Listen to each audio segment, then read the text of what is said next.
My guest today has been on the other side of the broker call for nearly a decade, deciding which buyers are worth calling back and which ones get passed. And last year, he went out and bought his own storage facility in Minnesota for the first time with real money on the line, his own money. Here's what I want to get into today. When a listed deal hits the market and it fits your criteria, what actually determines whether you get the call? Because it's not your capital. It's not your market knowledge. The broker already decided whether you're worth the time before you ever saw the deal. Today, Matt's going to tell us exactly what that decision looks like and what the buyers who get to the closing table do differently.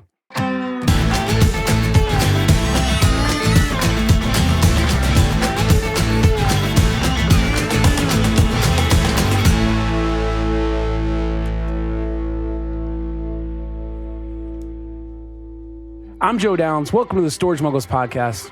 After acquiring 20 facilities across multiple storage verticals, over $50 million in assets, I've seen this business from just about every angle. And the one thing I know for certain is this: the people who succeed learn it from someone who's already been through it. That's why this podcast exists. Every week, we bring you the operators, the lenders, the buyers, and the industry pros who've done real deals so you can hear clearly and exactly what it looks like, what went wrong, and how they made it to the closing table anyway.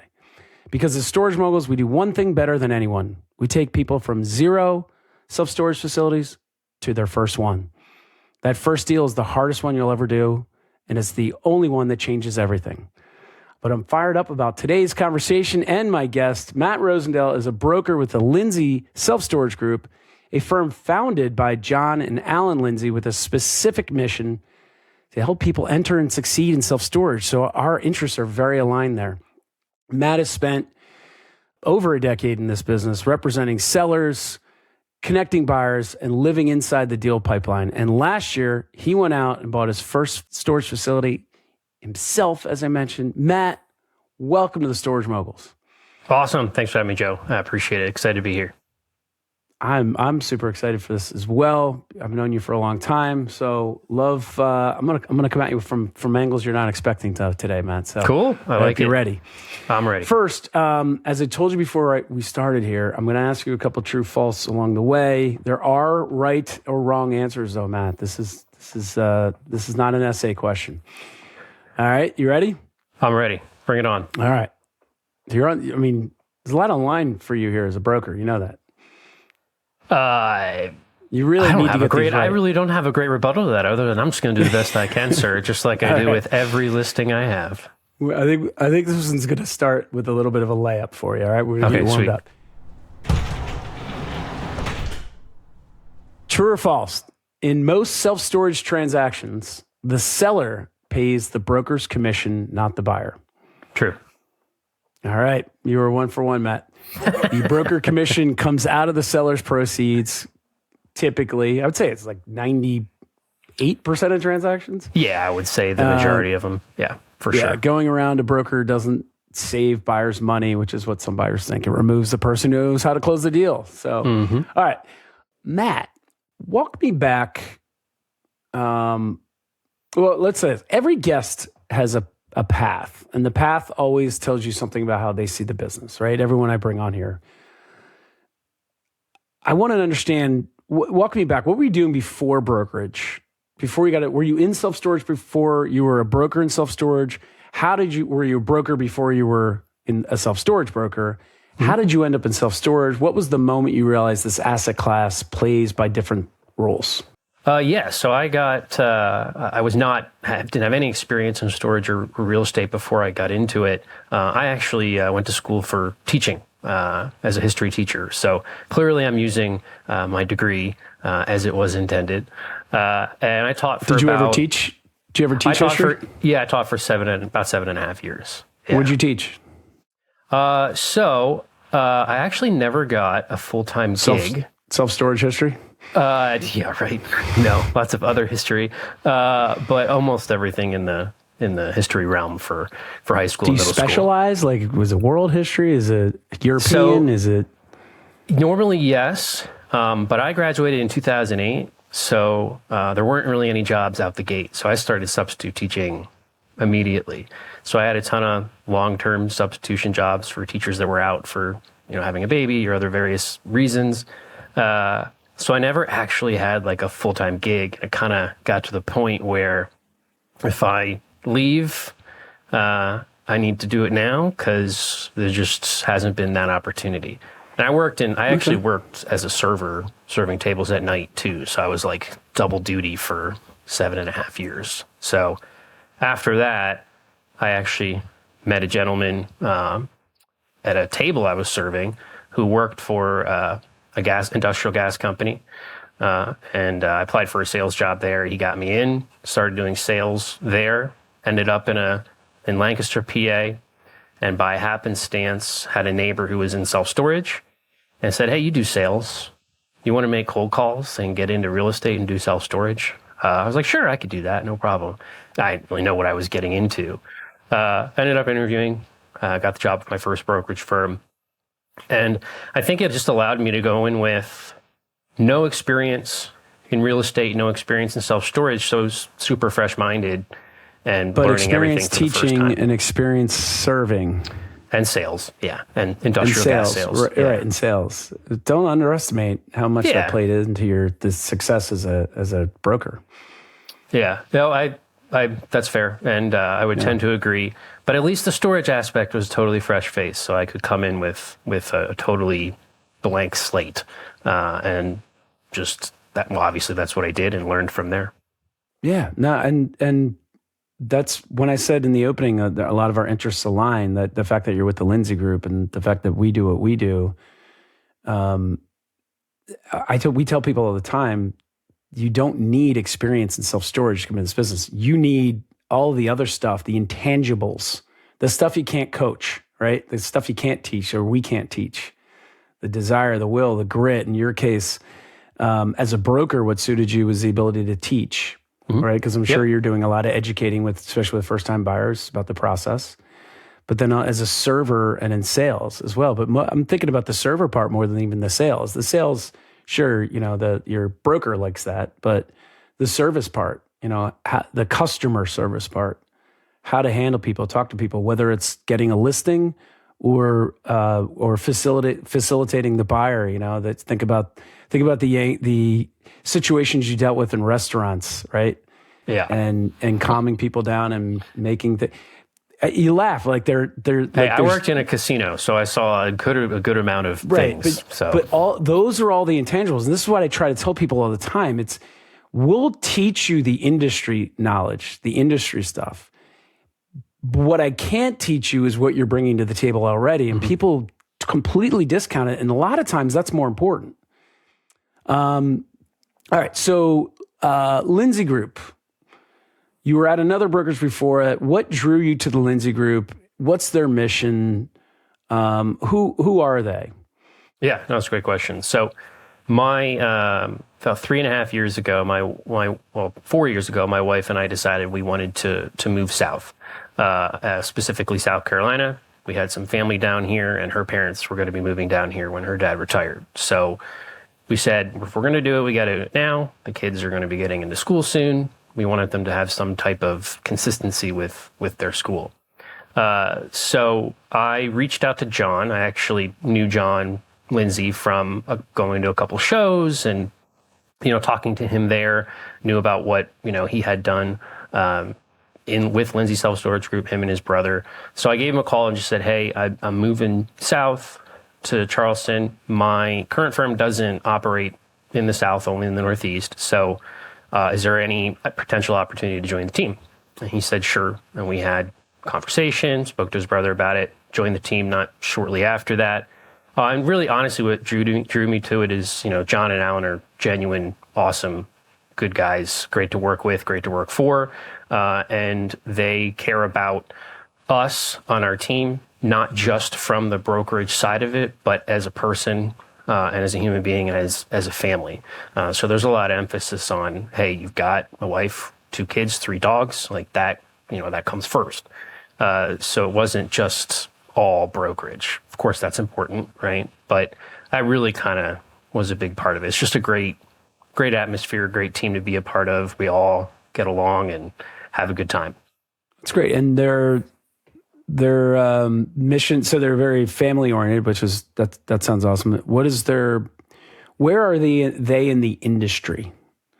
In other words, Storage Moguls that we built, we're clearly trying to take people from 0 to 1. I mean, we'll help them with their second, third deal, of course, but the most significant impact we can make is that first deal, right? I know nothing about this business. I'm working a 9-to-5 job. I want to do something different, or I'm a real estate investor and I want to get into storage. We take them from that 0 to 1. That's like, if you said, what do you do best? That's it.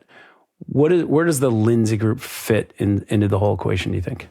Yeah, so I would actually say we would fit into all of those aspects in regards to we've sold properties. The smallest property I ever sold was $60,000, and the largest property that we've sold is $90 million. So wow. we kind of fit all along that realm. So whether it's dealing with first-time buyers, second-time buyers, private equity, real estate investment trusts, everything across the board. So it's really kind of fitting into all of those aspects. I like working with first-time buyers. I like working with buyers that have bought 20 properties or 100 properties. So it's kind of all across the board in that regard. $60,000? Yeah, it was a piece of land, so It wasn't actually a storage facility, but yeah. Is it a unit? one unit. A shed? Yeah, a barn? Yeah, one shed. Yeah, it was an expensive shed. Let's talk about your Minnesota deal. Yeah, sure. Share with me not just the deal itself. Here's my questions. Why did you decide to buy one? I'm glad you did. When you walked in the buyer's shoes, what was that like? And did it give you a better perspective about how to work with your buyers now that you've seen both sides of it? And then tell me about the deal. Yeah, certainly. So I think why I decided to get into it, obviously, is I've helped people buy and sell a number of properties across the country in the past 7+ years. And I had the opportunity to get into buying one myself. I see what storage can do, and in regards to cash flow, and just in regards to building equity and down the road building some wealth. So that was really the reason for getting into it. And then as far as being on the other side as the buyer, my experience as a broker most certainly helped me navigate certain situations that came up. Although every deal is different, right? So there's always different challenges and different things that pop up. And I think being a broker helped, but at the same time, I was a buyer in that scenario, not a broker. So it was the human element of it, of understanding the situation the seller's in and understanding the situation that we're in, and coming to an agreement and getting a deal done that's beneficial for both of us. You think it makes you a better broker that you've walked in both shoes? 100%, Joe. I am the one that is answering the phones. So my storage phone is sitting here somewhere. So yes, I am taking the calls. Wow, you're getting the full immersive experience. Yep, I'm making the late calls. I'm doing all of that. Now, look, it's a bit of a smaller facility in regards to that, so it's not really that intensive. But yeah, I'm the one taking the tenant calls. That side of the business, yeah. Oh yeah, it's huge. It's a huge help for sure. Mm-hmm. I have found, there's a period of our career, in acquiring the 20 assets, which is what I talk about right in the opening, where you're the buyer. You're just buyer, the buyer, you're the buyer, you're the buyer, and you only see as the buyer. Well, we've sold 7 of them. So we've been the seller, buyer, right? And I now have a greater appreciation. It also helps us negotiate better because, the angles and tactics we've taken as buyer, we now see coming at us as a seller. It actually makes us a better transactor. It makes us a better buyer and a better seller. Because things that used to annoy us because we couldn't understand why they felt that way, said this, took that position, we now, being on the other side of it, understand. And that's helped us with our conversations, whether we're the buyer or the seller. I understand, it's something simple like, I understand why you're saying this, or I understand why you're taking that position. We took that position on deal 2. Here's where we're coming from. Can we soften this, meet here, understand this, make you feel comfortable this way because we need to feel comfortable. It's helped us because a lot of the sellers or buyers that we're working with sometimes haven't walked in both shoes either, or only typically walk in one set of shoes. Yeah, right? I think a great way to sum that up is your. Sorry to cut you off. I apologize. No, go for it. A great way to sum that up is you now are paying attention to what is the goal of the seller for selling. Why are they selling? What are they trying to achieve? And then or you as a buyer in the transaction. Right, or protect. Yeah, sorry for interrupting, but I thought that was that. No. You're. I love interrupt anytime. You sure about that? Yeah, I was just. It was amazing to be on the other side for the first time, then the second time, then the third time, and then with more and more experience, you realize, you know what? You could even sniff out the real buyers from the guys just trying to lock something up, and what I mean, Sure. you can what's legit and what isn't at this point, and that look, that's just called experience, I guess. But I would say, and I think you're agreeing with me, that being on both sides of the coin and having walked in each his shoes, it makes for a better transaction. I feel like we're a better buyer and seller in every transaction we're in because of it. I would agree. That's awesome. How big is your deal? Yeah, so it's a little different. We've got or small, whatever. How perfect is your deal? Well, nothing's perfect, but it was the right deal for you. Yeah, it was the right deal for us. Yeah, so I do have a partner in it, but it's a former shopping center that was converted into self-storage.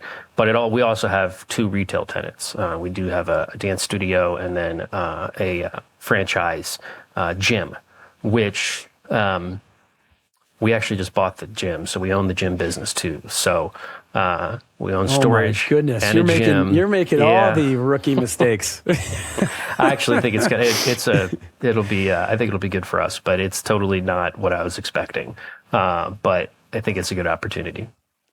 So I don't want to go down this path too far, but so who's your buyer when you go to exit this? Because you're not a clean self-storage deal now. You've got some retail, and either way, to the buyer, you've got 2 retail scenarios alongside your self-storage. Yeah, I mean the gym business is obviously separate, right? So it's a separate. But it's a tenant. Who cares? Yeah, it's a tenant. It's a tenant. Yeah. Mm-hmm. Is your how big is the storage? How many square feet?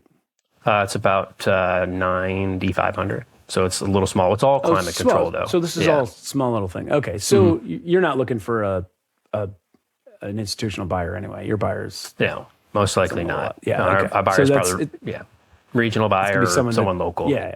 Right. All right, that makes more sense. I thought you were telling me it's gonna be like 100,000 square feet of storage, and then no. 2 little retails that are gonna be. But it's been like, what is this?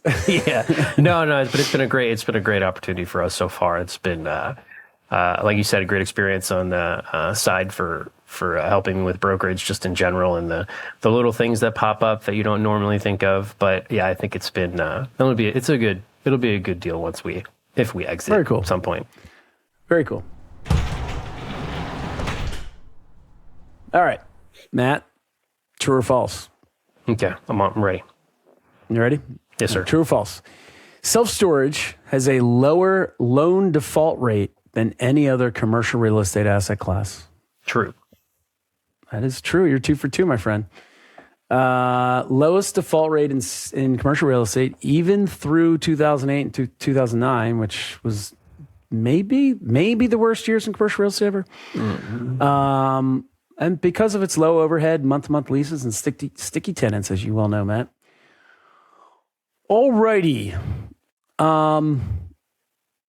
Listed deals are part of your business, part of this business, and they always will be. Most first-timers have no idea how to play them.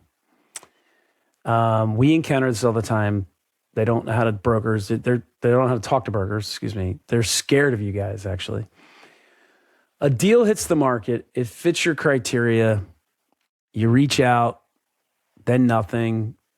Not because the deal is sold, because the broker moved on. This is the scenario I painted in the opening.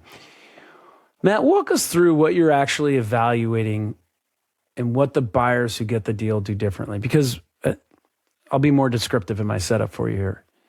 A lot of first-timers feel like they get hot and heavy on a deal. They took the chance. They got the OM in if they do what we tell them to do, they subscribe to your group, Marcus and Millichat, all the brokerage houses. So they get, and the way I tell them is, this is the one time you want spam. You want these people sending you the deals. So sign up and give them your email. So they get the OM in their inbox. They go through it. They do what we tell them to do. They're still nervous as all get up because they've never talked to a broker before. And maybe they send an LOI. They probably don't do what we say, which is pick up the phone and call the broker. They send an LOI, or maybe they call and they don't get you and they leave a message. And this isn't about you, Matt Rosendale. That's not this. I want you answering for brokers in general. And then you can tell me how you differentiate yourself. That'd be great. But brokers in general, first-time buyers are scared to work with. They don't know how to work with them. And then their fear is validated. And their fear is validated because they do reach out, they do send an offer, and they hear nothing back. And I remember this happened to us a lot during COVID when things were crazy and we were sending full price offers and it was like we didn't exist, right? It's almost like our offer went to spam. Walk us through what's the difference between in the broker's eyes, in the general industry, the serious buyer versus the unserious buyer. What's the difference?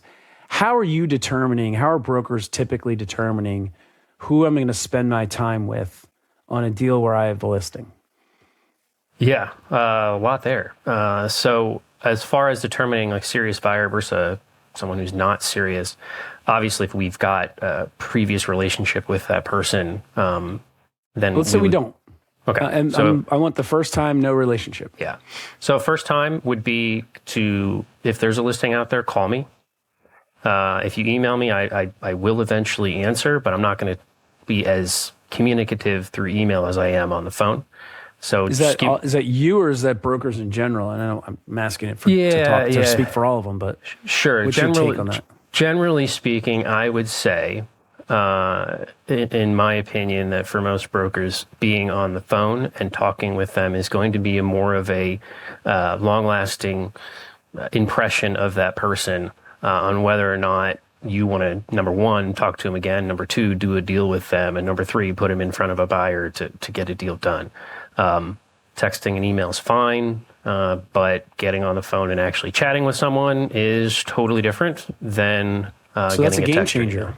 Having the conversation. Now, I think I might know why, because you just said something that I've never heard anybody say. Whether or not I want to put them on the phone or in front of a seller. So what are you gleaning from that phone conversation that's giving you the warm and fuzzies about, yeah, this is someone I want to take their offer and put it in front of my seller? And why are we even having this part of the conversation? What is the risk to you as the broker who took on a seller as a client that would make you say, I'm not sure I want to put someone in front of them? Yeah, so a couple of things. First off, if an offer comes in, I have to put an offer in front of my client. We'll always put that offer in front of my client regardless of whether or not I know that person. Inevitably, the seller is going to ask, what do you know about this buyer? Obviously, they hired us for a reason. That's one of those reasons to get a buyer that can get the deal done. And as far as what I glean from a conversation with a potential buyer is where are they in their self-storage journey? What are they communicating what they're looking for with me, and does it make sense, right? Can they kind of have that level of conversation about self-storage that I would feel comfortable saying, okay, they seem to know what they're talking about. I've never done a deal with them before, but they're going to provide us with maybe some proof of funds. They sounds like they know what they're talking about, and they got the cash behind them, or they got the finance behind them to get the deal done. Or maybe they're working with a bank that I know, or they're working with a coaching group that I know. So like anything that I can share with my seller that says this person's legit is what I'm looking for if they're a first-time buyer. So thank you for clarifying that. I wasn't trying to get in trouble. Of course, all offers go to the seller. Yes. You would check. I'm also legally bound to do that too, Joe. So perform your fiduciary responsibility. I meant beyond that. So thank you for clarifying that for the listener. Beyond that, you've got 3. You got 5, whatever, 5 offers. You put them all in front. You made the point, and this is really where I was trying to get to the meat of it. The seller's going to say, well, what do you know, right? Which one? They're all in a range, or you kick out the ones that are, not even competitive, right? You're down to 3 competitive ones. Naturally, the next question is, well, of these 3 competitive, which one are we going to go with? Why is that so important? And then we'll come back to everything else you just said. Yeah, so every seller, as we said earlier, usually has a goal that they want to achieve when selling their property. Maybe it's the most amount of money possible. Maybe it's closing quickly. Maybe they want seller financing because they want some revenue after the fact, or something along those lines. Whatever their goal is, they're retiring.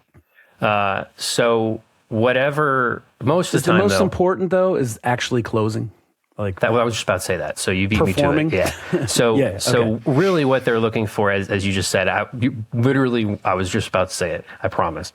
It's the ability to get the deal done. And that is probably the biggest aspect of it. And then everything else that, as far as meeting their goals beyond that. So anything that I can share with my client and my seller about someone being able to complete a deal all the way through the end. There's a lot of factors that play into that. If there's financing in place, do they have the cash for the down payment, or the cash to actually buy the site outright? And then can they prove that they have that? So I'll just run you through real quick. If there's a buyer that I don't know and I've never transacted with before, what can they tell me about themselves, or who they're working with, or the thought process that they've put into getting ready to buy this asset? Is it just throwing an LOI out there and they haven't thought about what management software they're going to use, if they're going to use a management company, or they've done any research on the market, et cetera, et cetera. And that's kind of a red flag, right? Because then it's just a willy-nilly LOI. So all of those things, anything that I can say, and more importantly, uncertainty of closing, because they're not demonstrating. Sorry if I'm. No, you're good. I'm just thinking about in my head where you're going with this. If they're not demonstrating they even understand the industry, how are they going to show up and close? What lender is actually going to lend them money? Right? Well, so you tie up the asset by going under contract with someone who doesn't really look like they have the ability to close, and everybody loses, right? Mm-hmm. The seller loses, you lose. The seller loses faith in you. Yeah, we wasted time. Right? Wasted time, right. And now you're back on the market with a stigma. Why didn't it sell before? That can happen, yeah. Yeah. Yeah. No, or if somebody intentionally wholesaled the deal, yes. Don't even get me started on that. I don't want to go down that rabbit hole. Even though we teach it, they still bring me deals to wholesale that are listed. Yeah. Right? But we just went over this. Anyway. We can avoid that topic. Yes. Here's what I heard from you. It's not just, are you the best offer? It's, are you the most qualified offer? What does qualified mean? Well, it might mean, what's your experience? What's your liquidity? Who's your management team? Are you in a mentorship coaching training program with guardrails that gives you, the broker and the seller, a fair degree of confidence, at least, right? In the Or do you have underwriting and the experience outside of execution. self-storage, right? So like Do you it have could be other experience residential. outside? Yeah.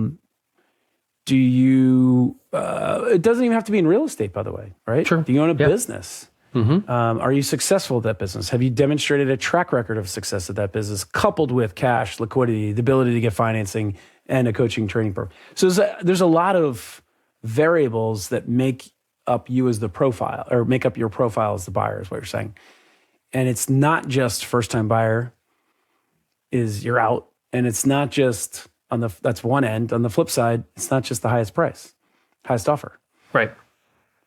Yeah, but can you get it done? And honestly, if you call me and say this is my story and this is why I'm getting into self-storage, and this is where I came from, I mean that's should be part of almost any conversation. If you're calling a broker for the first time and I don't know who you are, tell me your story and why you're looking for storage and where you came from and what the goal is. That's going to give me a lot more credibility than just saying, hey, I put an LOI in, first time buying a site. Let me know if I get it. Yeah.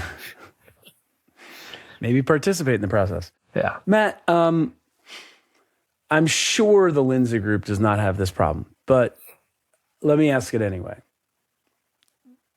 Are there sellers, and certainly you've probably dealt with them in the past, but there are sellers who still think it's 2021 from a value standpoint? Sure, of course. How do you handle them? How does the buyer handle them? In other words, you guys, I guess ultimately will take the listing because you want the listing and you want to see what the market will dictate. Yeah. Even if the seller thinks it's a $2 million asset, that's really a $1.5 million asset.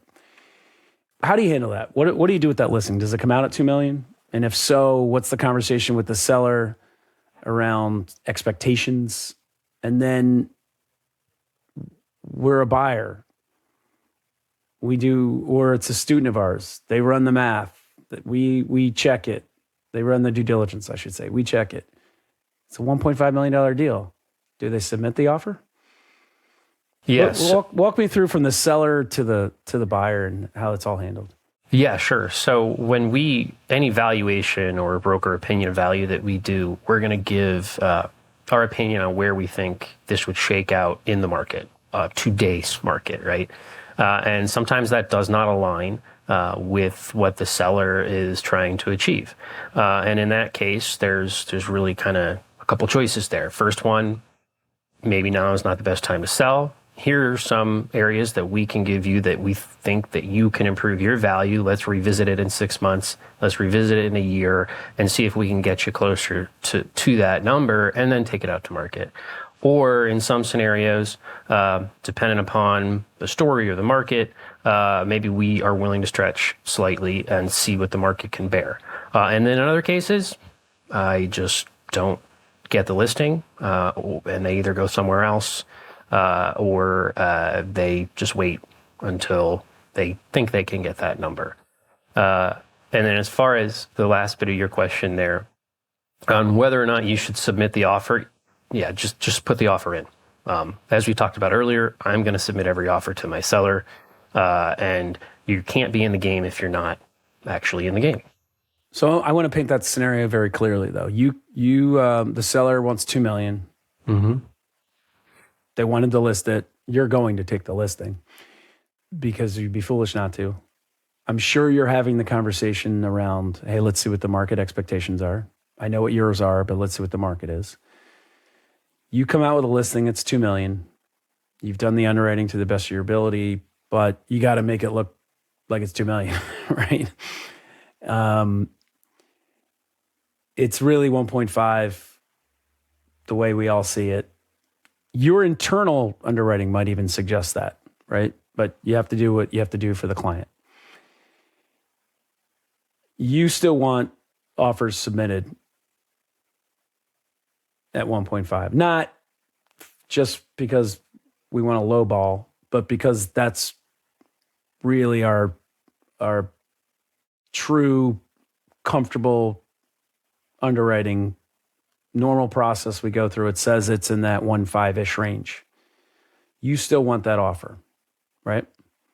And we should not be afraid, and our buyer, the first-time buyer, should not be afraid to submit that offer to you, meaning should not be afraid to offend you or the seller. I mean, I'm not going to get offended. Get offers.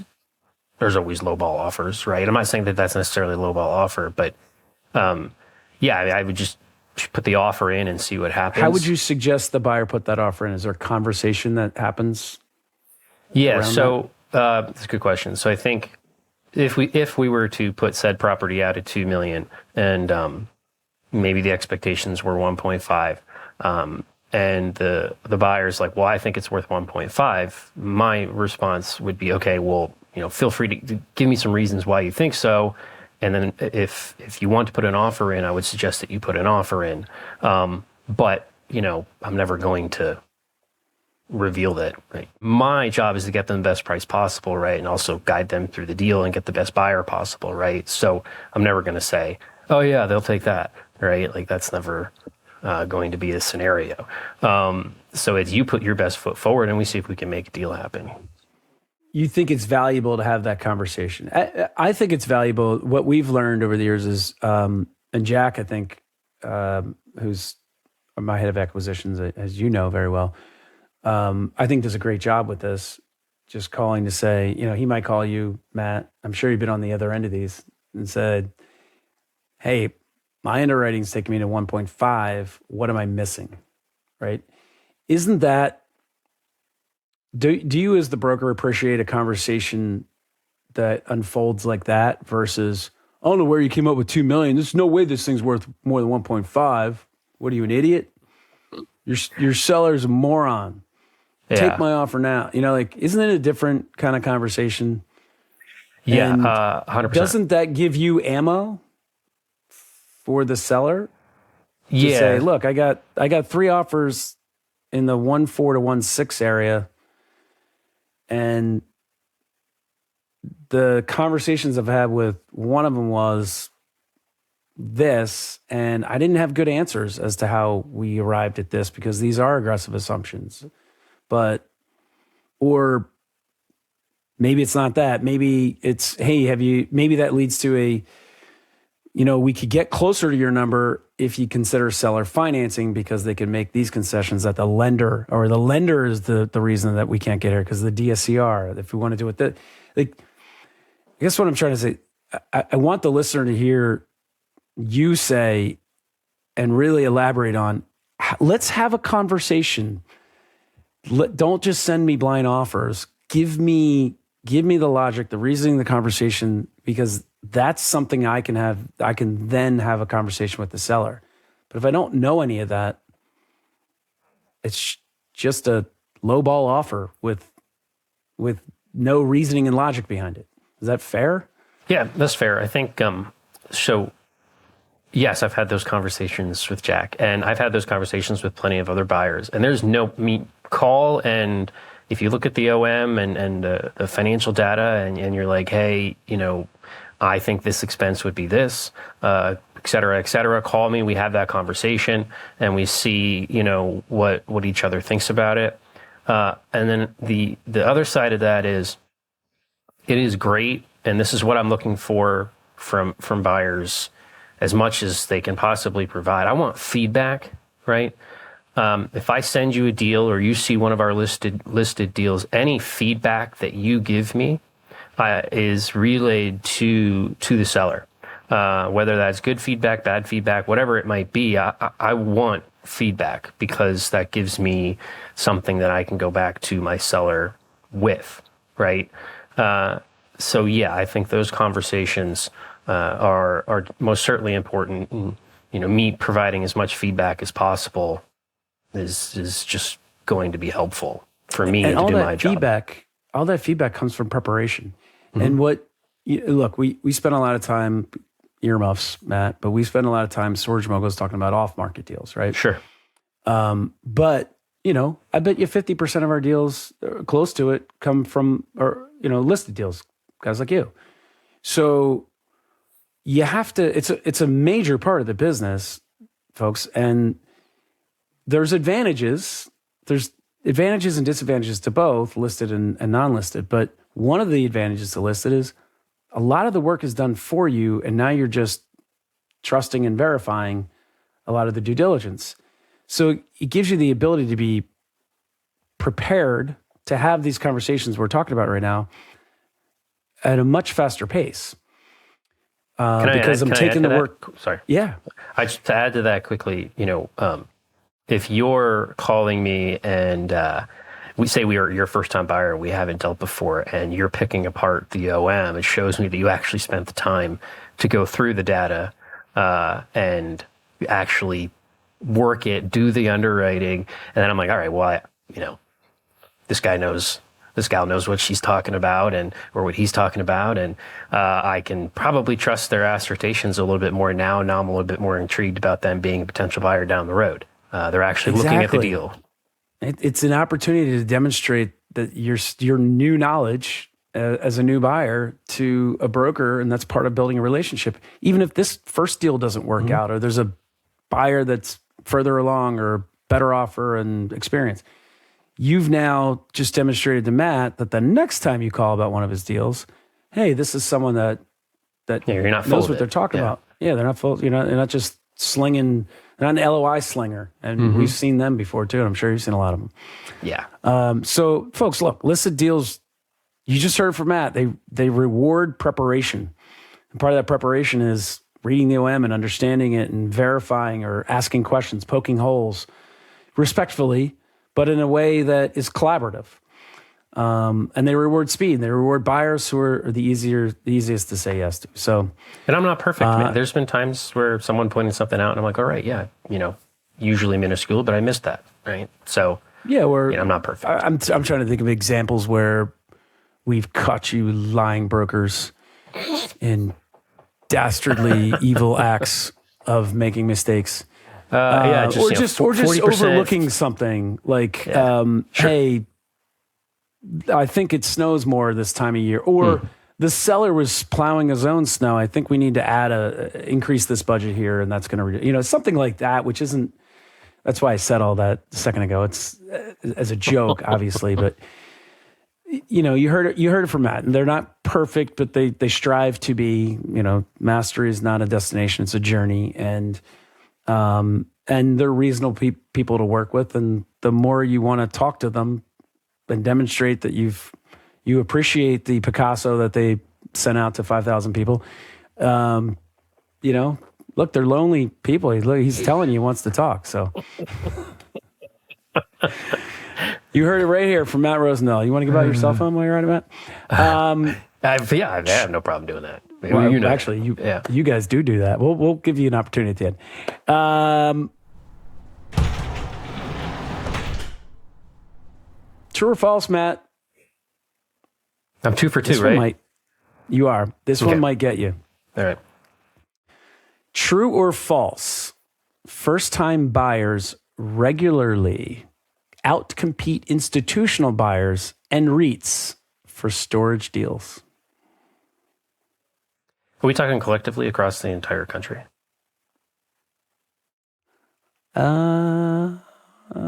Yes. Are we talking number of deals, square footage, or price? There's a lot of qualifiers on here. Is it true or false? True. Don't go true. Let's say, all right. True is the answer? Final answer? Yeah. You are correct. So number of deals, right? Got to be number REITs have minimums, geography constraints, and slow committee processes. So a prepared first-time buyer targeting the right profile can win. All right. Matt, the best deals go to the buyer the broker already knows and trusts. That should be true or false, actually. Pin me in a corner there, geez. And I would, that's not across the board, but a lot of times, because I think that relationship is built before the deal exists. So Matt, if a first timer called you tomorrow with 0 deals, but after, your conversation, you felt they were serious, what did that conversation need to sound like? And we've sort of touched on a little bit of this, but maybe we'll go a little deeper. Mm-hmm. Yeah, I think it's say it's they see a listed deal that we just put out. We launched this morning. As we said, call me. If I don't answer, I'll call you back. Get me on the phone and say, hey, I'm interested in such and such deal. This would be my first storage facility, and this is what I've done to prepare for buying my first facility, and this is my history and my background and why I'm looking to do it. And it's kind of I can't remember the saying, but you put a face to someone, even though obviously it's not actually seeing that person in front of me, versus the digital text message or email where there's no context there, there's no feeling there, there's no conversation. Get me on the phone, we talk about it, and then if you've looked at the deal and there's questions about the deal, ask me questions about the market, ask me questions about specific things. If you've actually looked at the offering memorandum, show me that you've done a little bit of quick research into it. I mean, I'll talk to anybody that gives me a call, but I'm more inclined to have a longer conversation with someone that actually shows genuine interest in the opportunity and future opportunities. And I say, and I might be going a little off tangent for the question here, but a lot of people ask me, how can I get access to off-market deals, or how can I, be your first call, right? I guess that kind of goes along with what you're saying. It can't hurt. It doesn't hurt, right? They got to ask. Yeah. Right? So what I tell people, if I don't know you, right, I need to know you. Even if we haven't transacted before. So what I usually say to people, not that I'm the most popular person out there, but just be consistent with calling me, texting me, emailing me. So your name's in front of me, pretty regularly. I have a good memory, but I don't remember every single person I've talked to that's called and said, hey, I want access to off-market deals. Hey, I want to be your first call.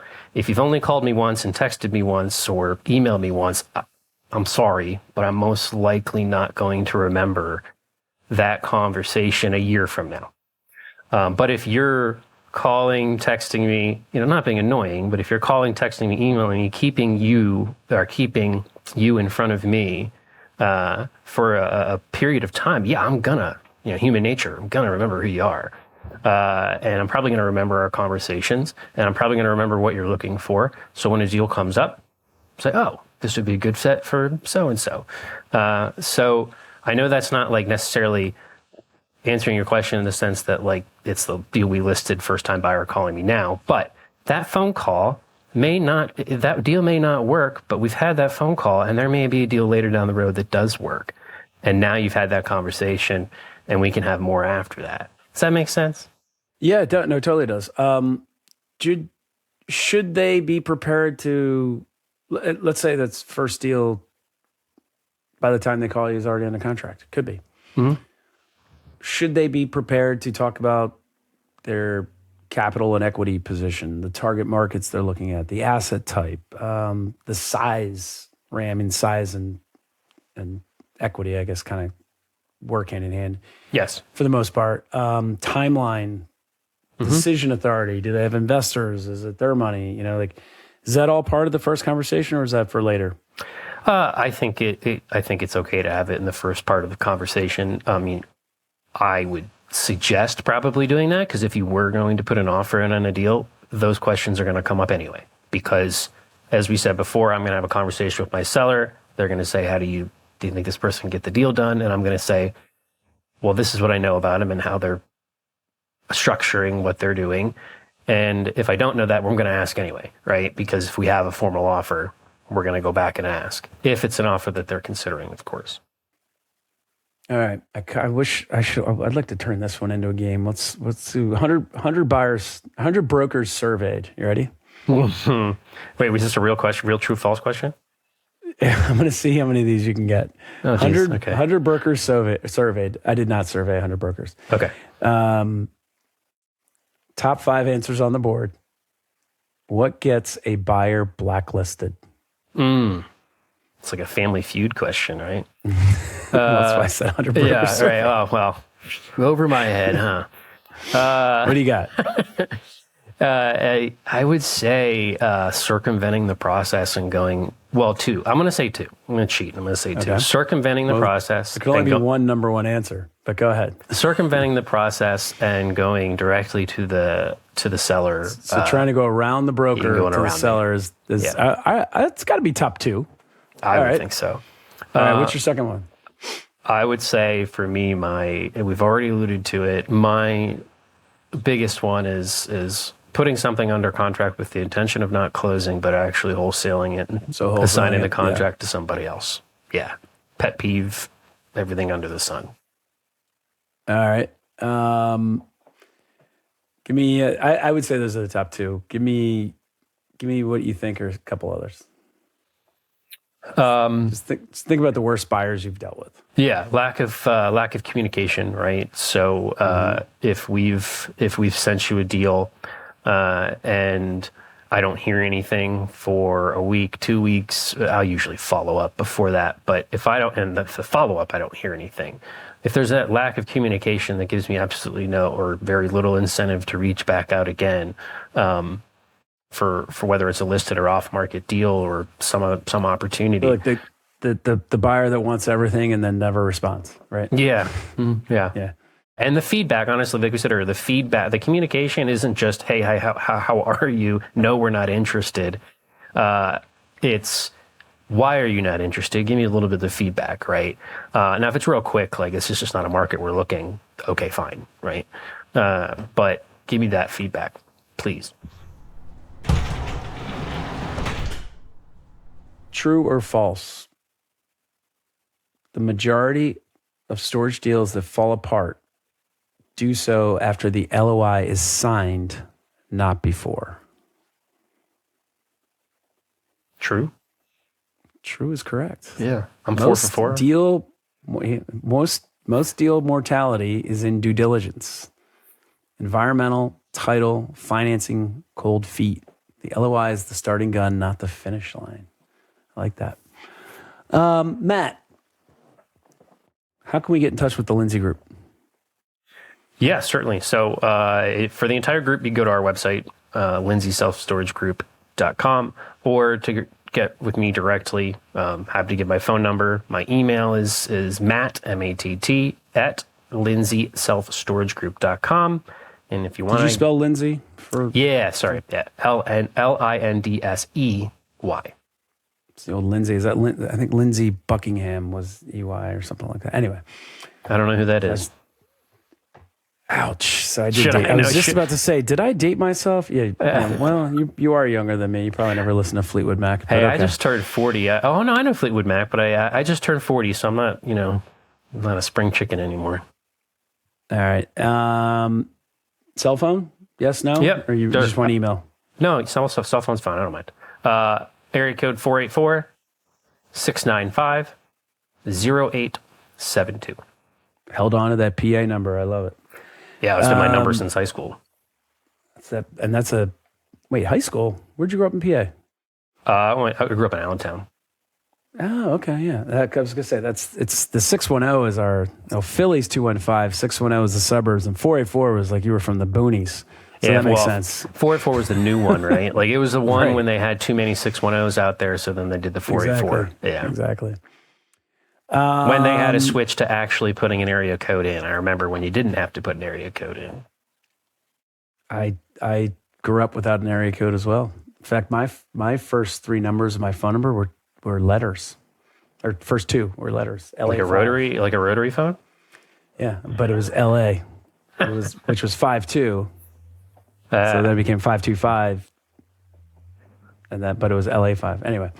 Matt, what's one thing people can act on today, not next month, but today, like to get started in this business? What kind of advice do you have for them?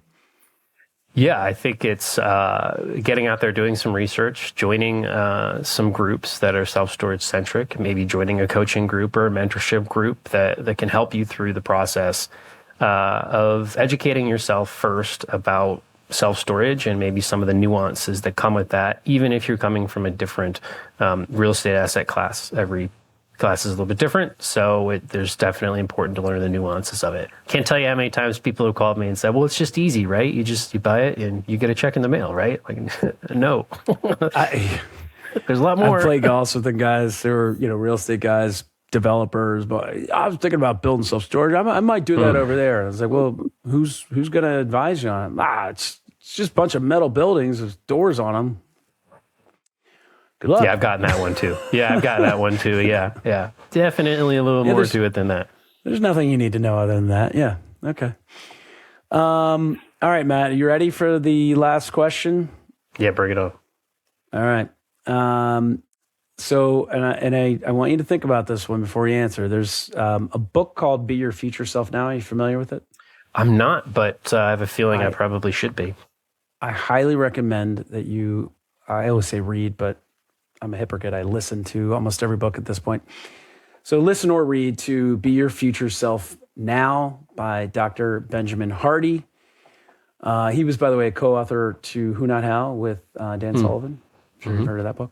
Yep. And he's then their follow-up book, which I think is 10X is better than 2X, but he's also got some other books. But Be Your Future Self Now, phenomenal mindset changing book, life changing too, but mindset changing first, which is more important. You familiar with Mr. Beast? Of course. Okay. I wasn't. I have sons, but I am now first because of the inane things that he does on YouTube. So folks, he's the most followed person in the world on YouTube.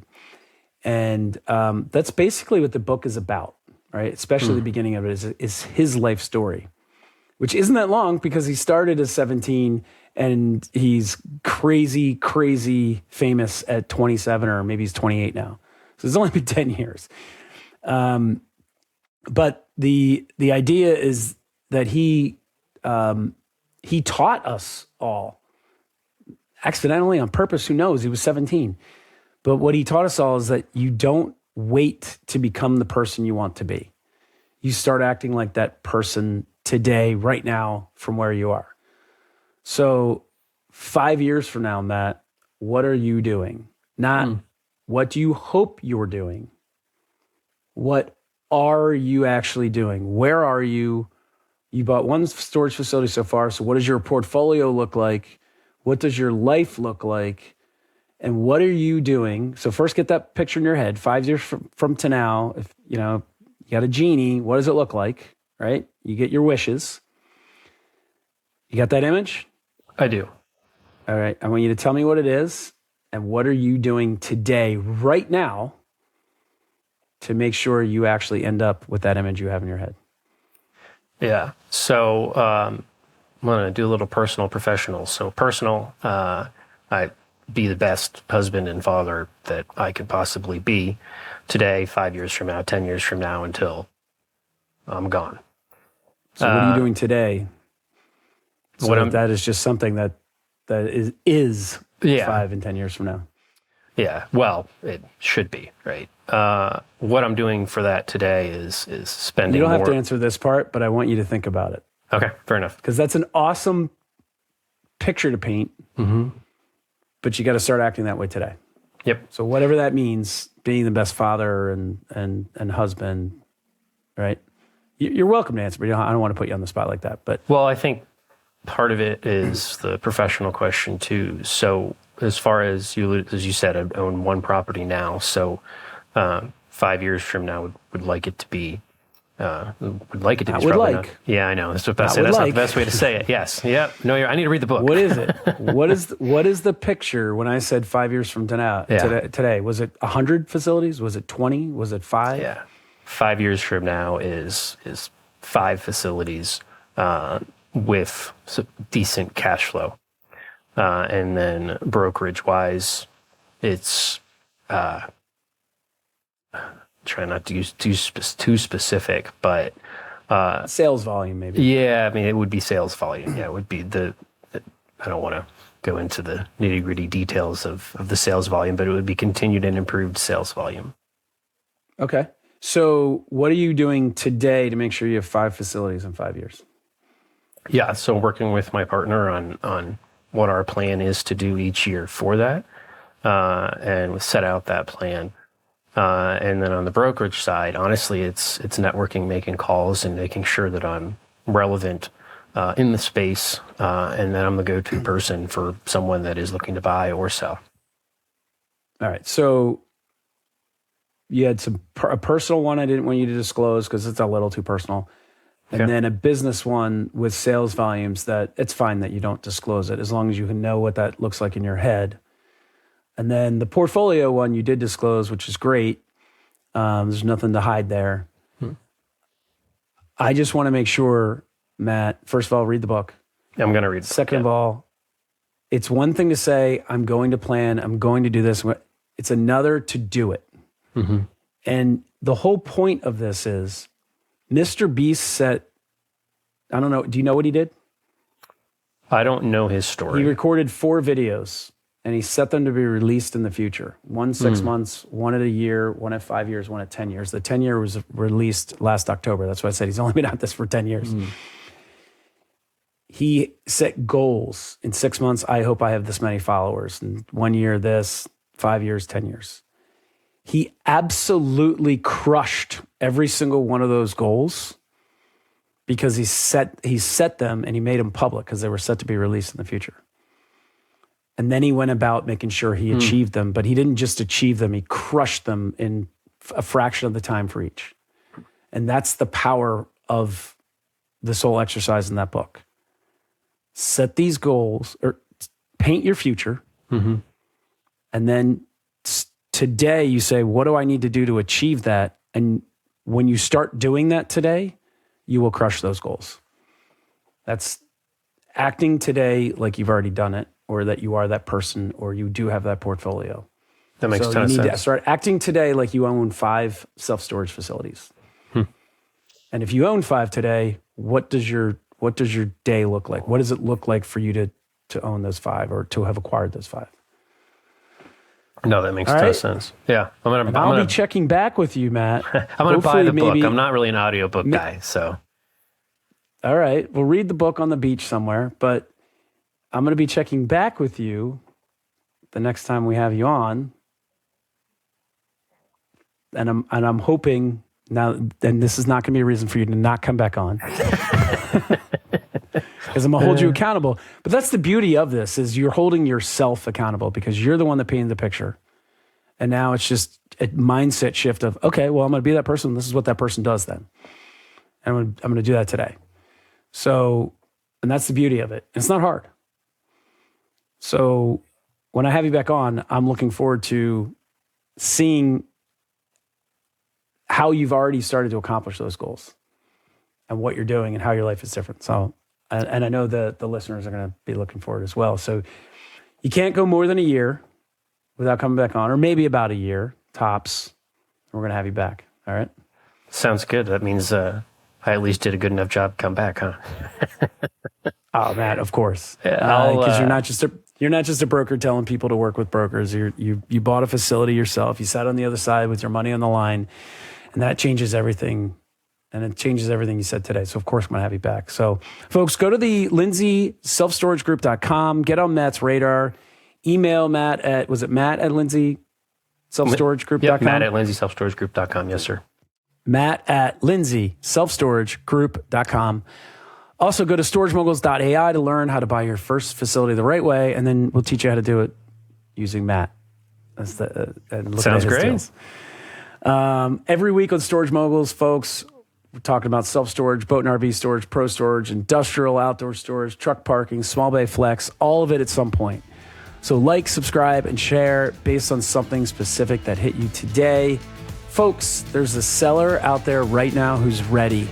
Stop watching, start moving, drive for dollars, and send the LOI. See you next week.